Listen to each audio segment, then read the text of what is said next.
So, yun po ang ating pag-uusapan mga kababayan na patungkol dito sa bahay daw ni Mima Alicia sa may Samar, sa Leyte.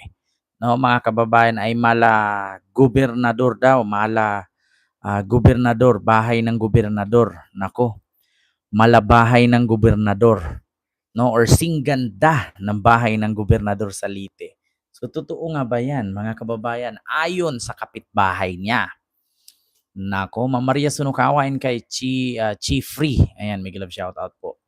So, sa totoo lang mga kababayan, kung makakapagpatayo man si Mima Alicia, mga kababayan, ng bahay na singganda, no, ng bahay ng gobernador sa Leyte, hindi po yan questionable.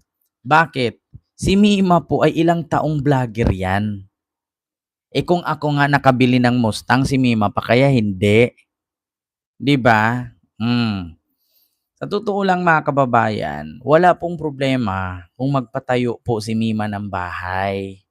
Ayan, mega mega love shoutout po mga kababayan. Wala pong problema kung ang bahay niya ay singganda ng bahay ng gobernador sa Leyte, mga kababayan. Kasi una, alam po natin ang estimated value ng bahay ni Mima ay mahigit kumulang 5 milyon.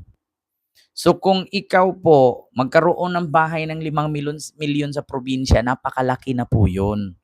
Kung lupa mo naman at nasa probinsya naman. Kasi kung dito ka sa bansa, sa bandang Luzon, sa Maynila, mga kababayan, yung 5 milyon mo, maliit lang yan. Oo, maliit lang yan, mga kababayan. Ngayon, kung sa probinsya ka, talagang malaki po ang 5 milyon ha. Nasa mga 6 na kwarto na yan. Magandang bahay na po yan, napakalaking bahay po ang 5 milyon sa totoo lang, mga kababayan. So ito po mga kababayan, no, mega mega love shoutout po sa inyong lahat. Ay pakinggan nyo po itong nagpakilalang tawag dito mga kababayan, nagpakilalang kapitbahay daw ni Mima Alicia. Nagpakilalang kapitbahay na isang vlogger na ang bahay daw ni Mima ay mala bahay ng gobernador sa Leyte. Nako, so ibig sabihin kung ang bahay ng gobernador, di palang mansyon nga. Hindi naman po ako nagtataka mga kababayan kung parang mansyon nga ang bahay. Kasi nga, 5 milyon nga naman. Saan ka ba naman makahanap ng bahay na 5 milyon kung putyo-putyo lang? Milyon po ang pinag-usapan dyan. Pakinggan nyo mga kababayan.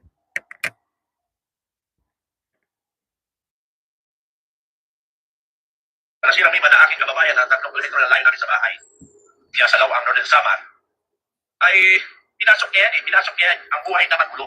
So, deserve niya yan. Ako, deserve ko rin ito, pamamatay. Pinasok niya na magulo, tanggapin niya. So, dapat, iniisip niya, ikaso nga nabulag sa pera. Oo. Nabulag sa pera. Tingnan niyo yung bahay niya doon sa Lawang Northern Samar. Bahay, malagobernador? Bahay ng gobernador namin. Si Mima, kapitbahay ni Mima sa Samar. Sa bahay, kaya sa Lawang Northern Samar. Sa nasirang lima na aking kababayan na 3 kilometro na layo namin sa bahay, kaya sa Lawang Northern Samar, ay pinasok niya yan, ang buhay na magulo. So, deserve niya yan. Ako, deserve ko rin ito, pamamatay. Pinasok niya na magulo, tanggapin niya. So, dapat, iniisip niya, ikaso nga nabulag sa pera. Ganito yan ha, mga kababayan. Itong nagpakilalang kapitbahay ni Mima, ito, mga kababayan.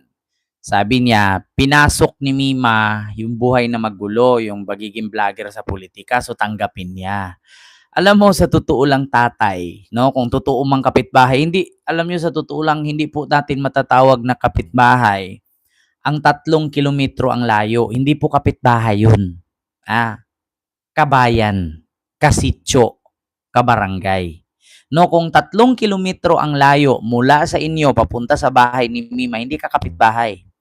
Kabarangay ka. Ganun yun. Kasi alam naman natin sa probinsya, malawak ang barangay. Hindi katulad sa Maynila na ang barangay, every kanto barangay.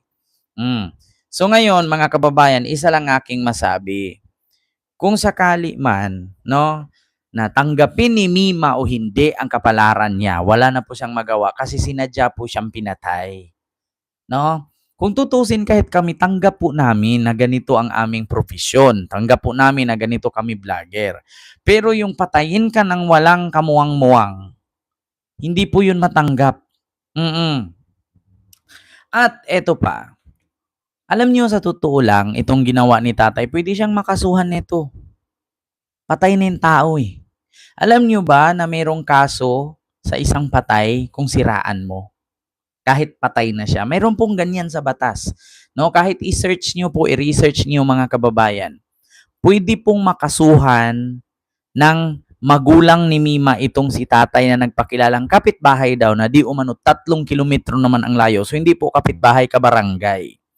Ma'am Nini TV, hello po. Ma'am Josephine, hello po. Hello po. So, ganito po. Ang according po kasi sa pagkakaalam ko, kasi dati po mga kababayan, nung nag-umpisa kaming pagiging vlogger ni Mima, ang mga ano po, nakakausap ko ay si Takero, ako, si Jake Magnus. No, ay tawag dito mga kababayan. Nag-iipon po yan si Mima. Pangalawa mga kababayan, sa pagiging vlogger ni Mima, hindi po ako naniwala na hindi makaipon ng 5 milyon yan. Tandaan ninyo ha, 2019, si Mima vlogger. 2026 namatay, ilang taon?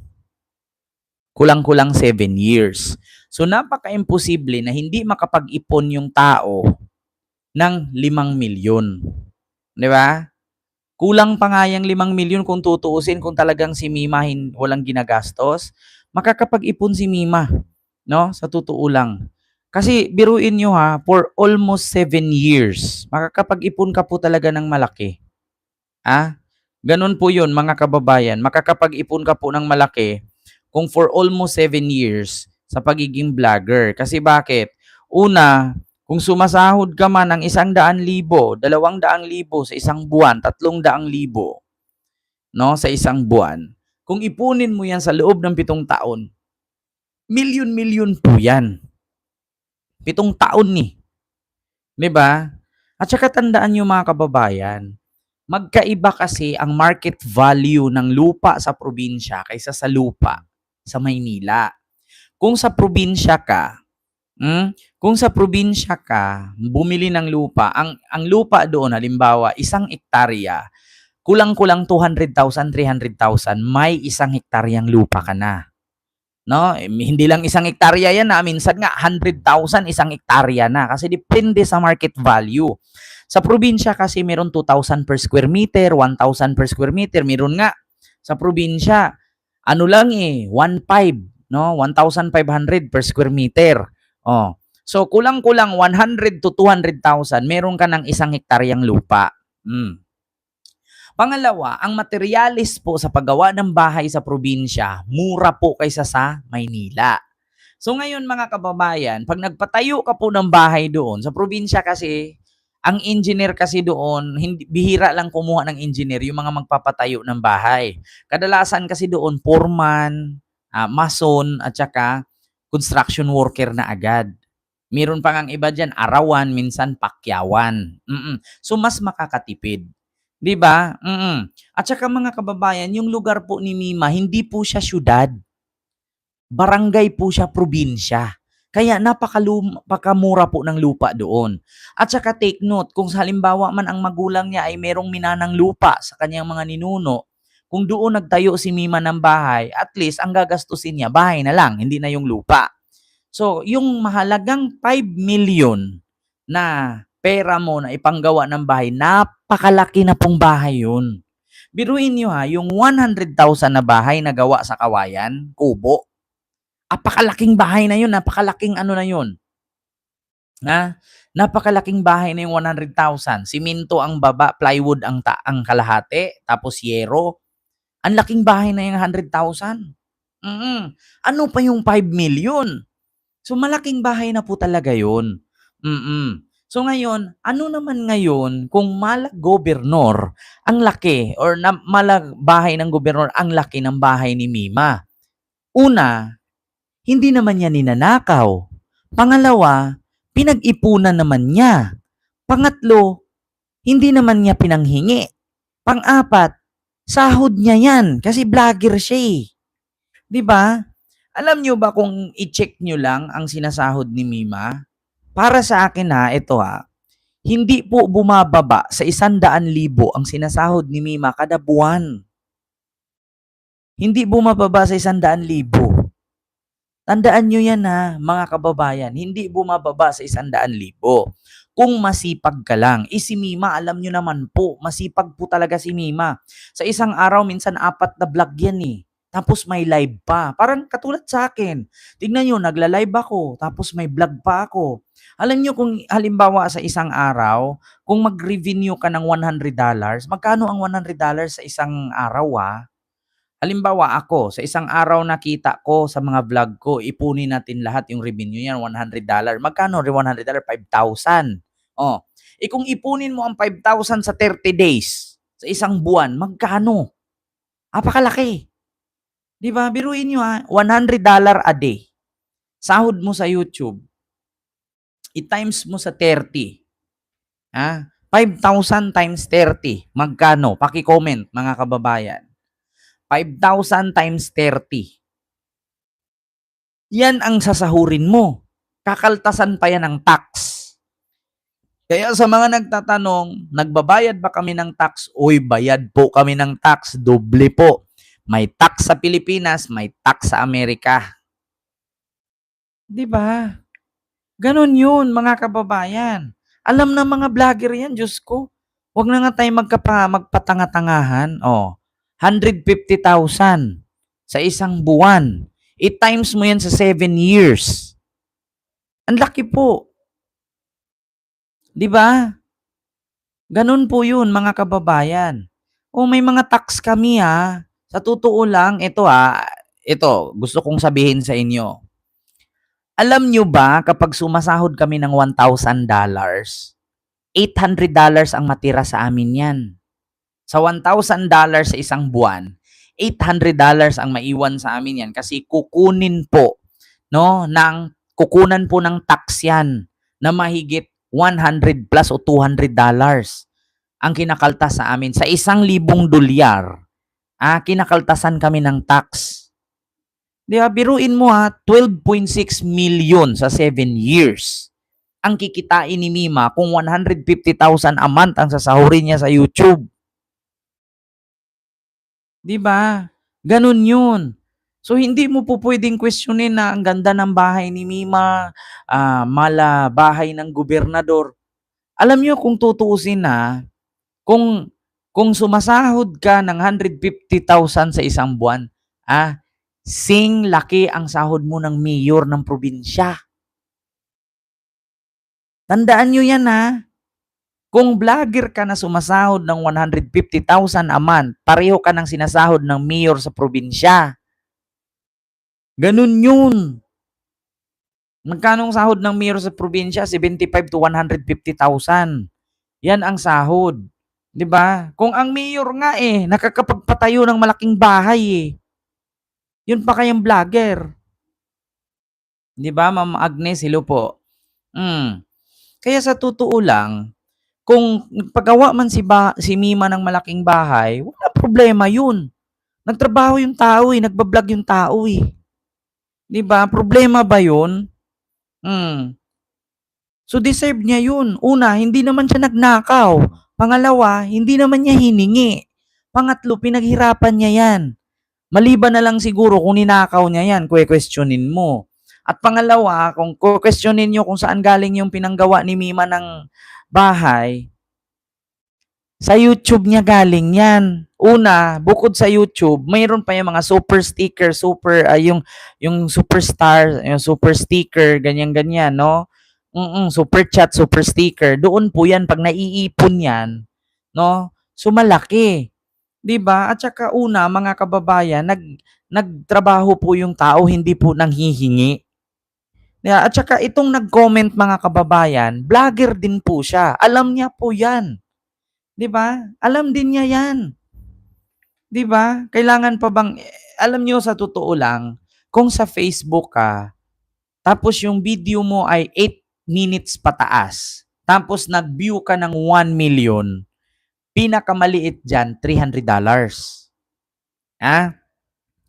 Kung sa Facebook ka nagbablog, ang views mo ay 1 million views, tapos ang video mo ay 8 minutes pataas, $300 to $500 yan ang revenue niyan.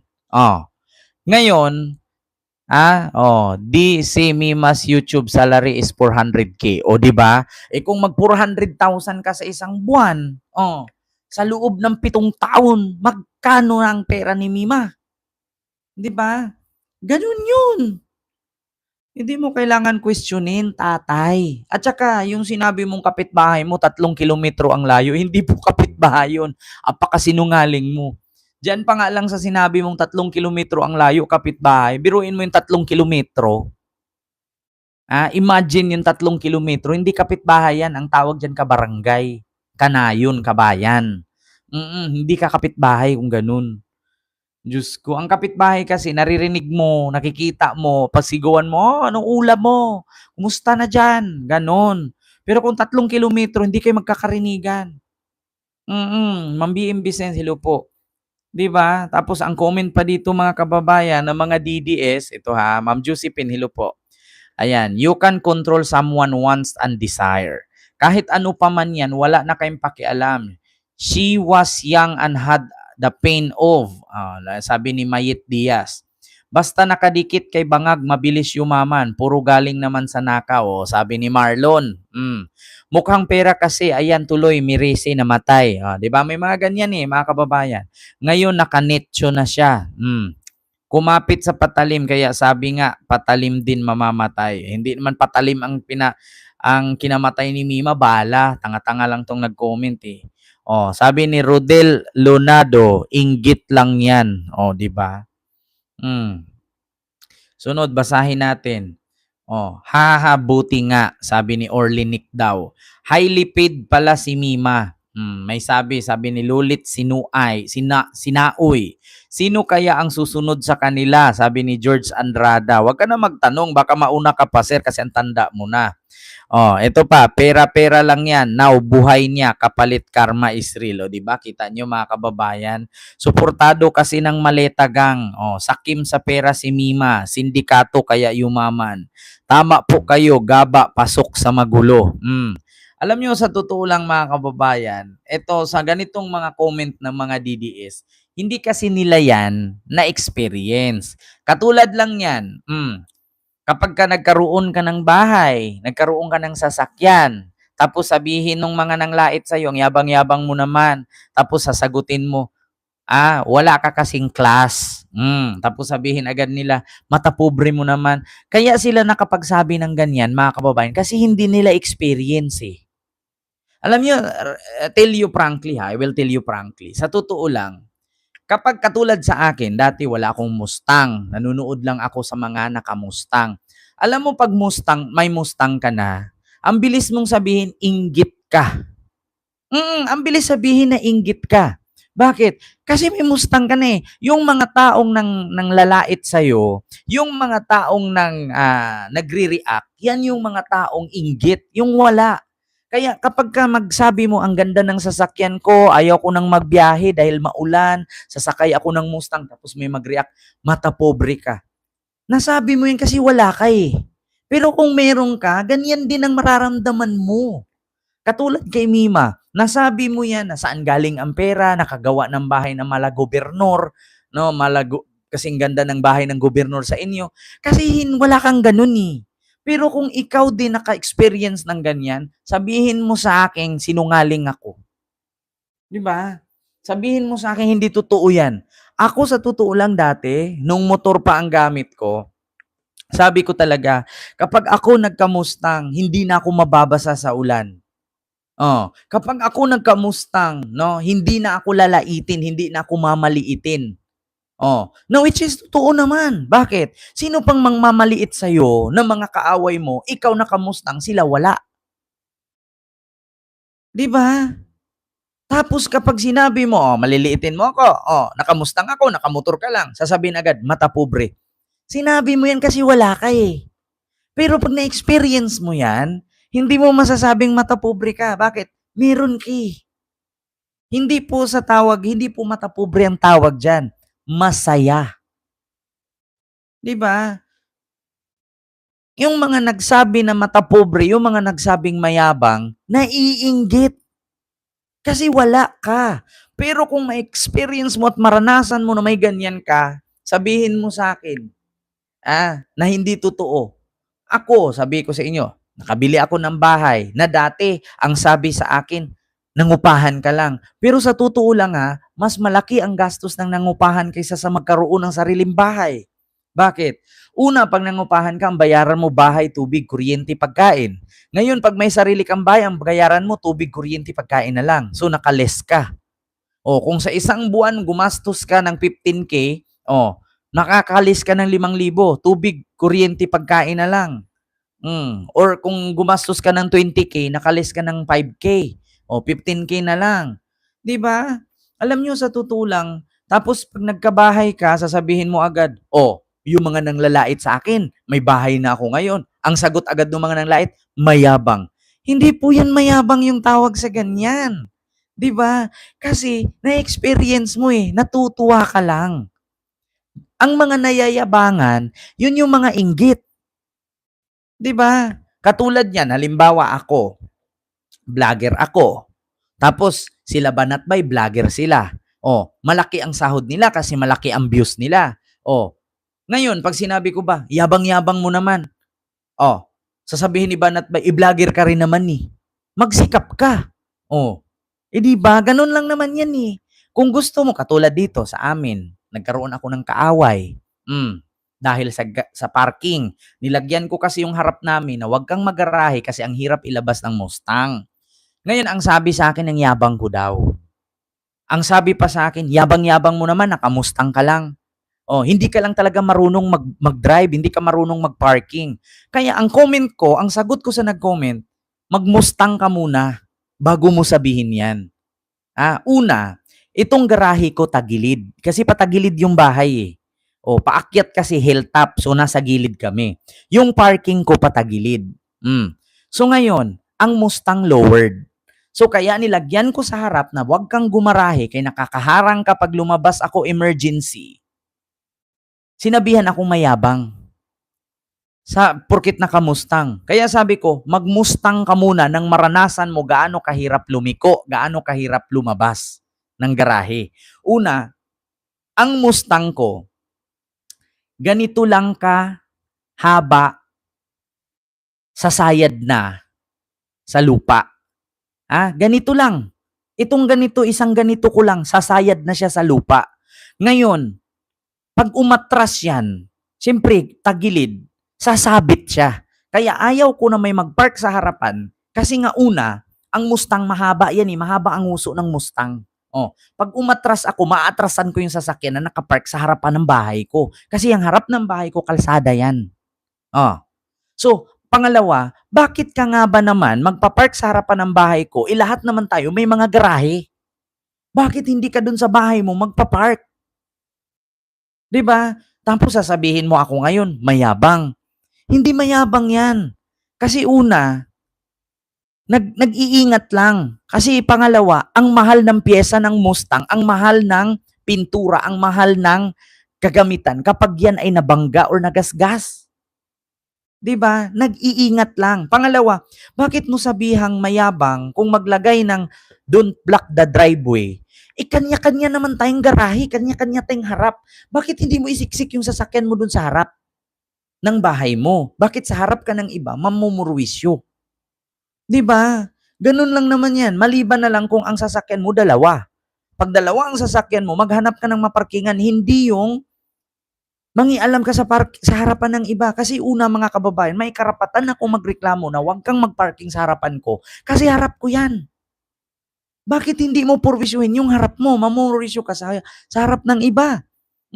Pareho lang yan dito kay tatay na saan daw galing si Mima ng pera. Bakit daw nagkaroon ng napakagandang bahay? Problema na ni Mima yun. Wala ka ng problema dun. 'Di ba? Hindi mo pwedeng questionin yan. Kasi bakit? Ikaw nga question ba ni Mima? Kung bakit ganyan lang ang buhay mo? Question ba ni Mima kung bakit wala kang bahay na katulad sa kanya? Hindi naman. So sa madaling salita, nainggit ka. Ganun yun, mga kababayan. Oh, at bukod diyan mga kababayan, eto na nga, no? Eto na nga mga kababayan, kinasuhan na po ng PNP, mga kababayan, yung mastermind sa gumurgur kay Mima. Actually mga kababayan, dalawang ano po yun mga kababayan, dalawang mastermind yun magjowa. No, alam nyo naman po siguro mga kababayan, napanood nyo naman po siguro sa mga vlogs ng mga kapwa ko vlogger. So, dito mga kababayan, naliwanagan na ako. Si Mima pala ang may utang.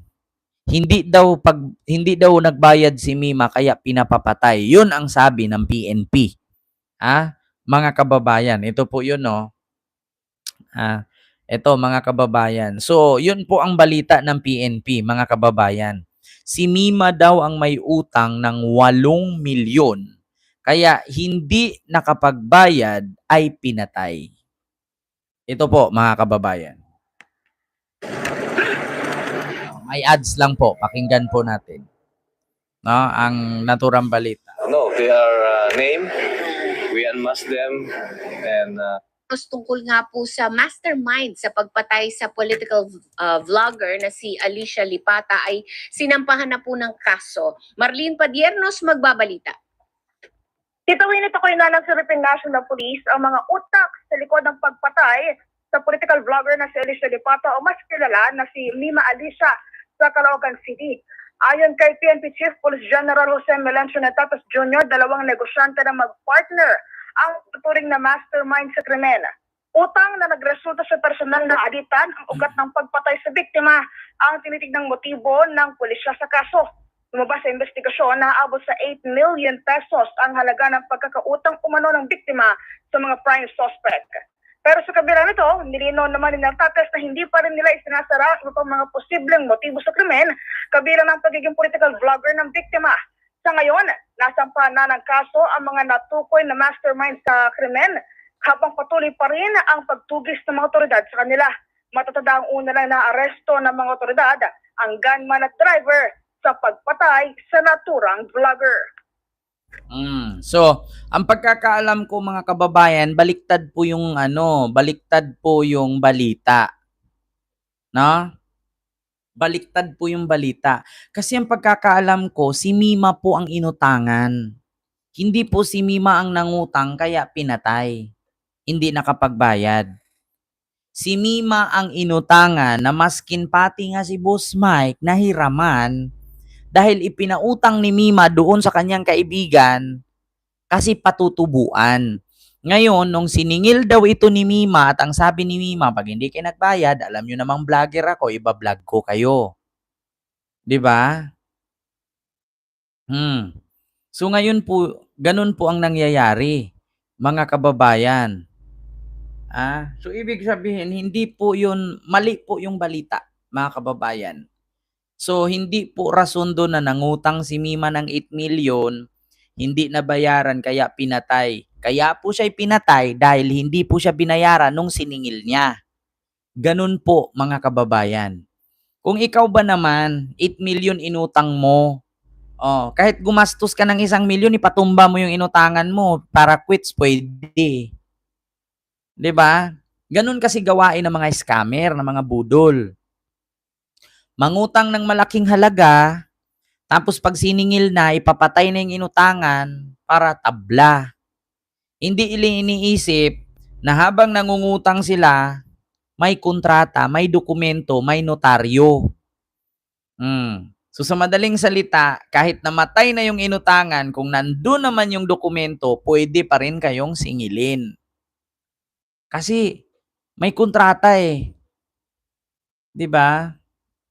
Ganun po 'yun mga kababayan. Kaya kapag sa ganyan magpapautang kayo ng mga malalaking halaga, ilagay nyo dun sa dokumento, sa agreement ninyo, sa kasulatan ninyo na kahit ako'y mamatay, sisingilin ka pa rin ng mga kamag-anak ko. Dapat ganun. Tsaka pagkakaalam ko mga kababayan, may kasulatan po yata sila sa attorney. So iba talaga mga kababayan, iba yung sa balita, no, dito sa DZMM. Pero at least kinasuhan na nga, mga kababayan, yung dalawang mastermind na magjowa. Mhm. So, klarong-klaro, ito po yun, oh. Wait lang, may ads lang, mga kababayan. No, they are named. We unmask them and his name and but they are charged. Halos 2 linggo matapos natambangan ang political vlogger na si Mima Alicia sa Caloocan. Natukoy na ng Philippine National Police ang mastermind sa krimen. Ayon kay Philippine National Police Chief, Police General Jose Melencio Raptates Jr., magka-partner o magka-relasyon ang ituturing na utak sa krimen. They are businessmen at mag-partner. Mag-partner meaning mag-boyfriend or mag-asawa. 8 million. Lumalabas na may personal na alitan sa pagitan ng mga masterminds at ng biktima na nag-ugat umano sa utang na umaabot sa 8 milyong piso. Gayunman, hindi isinasara ng PNP ang iba pang posibleng motibo habang nagpapatuloy ang investigasyon. It's about the profession and as well as they have personal grudge or personal disagreement na nagsimula sa utang. As of now, that is the motive. But if we have other motive, the mastermind, siya lang nung makakapag- Nauna nang naaresto ng Northern Police District ang 2 umano'y gunman at driver sa pagpatay kay Mima noong July 23. Leia Ilagan, UNTV News and O, sabi ni Barangay, ano to? Barangay Tanod ba yan? Tayo daw ay fake news. Binaliktad daw natin ang balita ng PNP. Ako pa yung naging fake news, nakikita ko nga yung papel doon kay attorney. Si Mima ang inutangan, tanga. Baliktad yung balita ng DZMM. Si Mima ang inutangan. Nung siningil ni Mima, ang sabi ni Mima, pag hindi kayo nagbabayad, iba-vlog ko kayo, iko-content ko kayo. Kaya ang ginawa, pinatumba siya. Yung balita kasi sa DZMM, si Mima daw ang nangutang, hindi nagbayad, kaya binaril, pinatay, baliktad. Anong utangin ni Mima doon sa magjowa? Wala nga pera yung magjowa. Diyos ko. Kaya nga ang dami-dami ni Mimang hiniraman eh. Kasi ang ginawa ni Mima, hihiram siya kay Boss Mike, tapos ipautang niya, tutubuan. 'Di ba? Ganun po yun, mga kababayan.